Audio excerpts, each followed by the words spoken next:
A question I would occasionally get is from a person who had stopped smoking, who still likes the smell of cigarettes. And they'll often ask, will they ever get to a point that they don't like the smell of cigarettes? There's no way that it can accurately be answered with 100% certainty. Most people, when they quit smoking, realize they don't like the smell of cigarettes pretty fast. They just don't like the smell of people who just smoked, who they encounter, and sometimes the smell of cigarette smoke itself becomes almost offensive and irritating to them. There are some people who like the smell of smoke after they quit. They're tempted by the smell of smoke after they quit. And sometimes they'll say they liked the smell of cigarettes even before they were smokers, that this was just something that they thought was good.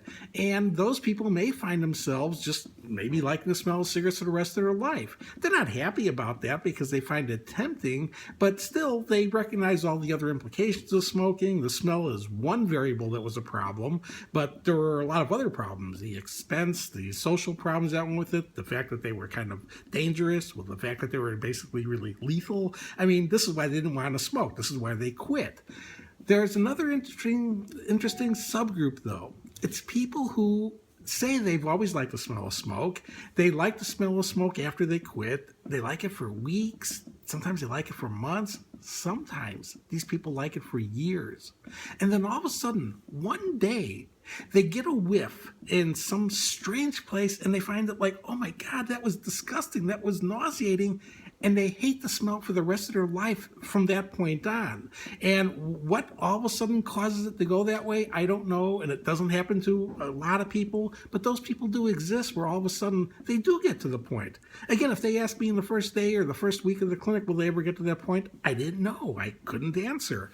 And it took some of those people years before they got to that point, but they did get there. Understand, though, whether you like the smell or not, whether you've liked it in the past, the majority of people around you don't, especially stale smoke, especially the way it just permeates your hair, your clothing. And while you may not have realized that while you were a smoker, many people all of a sudden realize it very quickly because they smell it in other people. And they're thinking, oh my God, did I smell like that? Yes. I can't guarantee if you smoke, you get cancer. I can't guarantee if you smoke, you get a heart attack. I can't guarantee many of the things that might happen and are somewhat likely to happen compared to non-smokers. Again, it kills 1 out of 2 people. I can't guarantee you're one out of those 2, but I can guarantee the day you go back to smoking, you smell like a smoker again. And that is a smell that most people find irritating to offensive.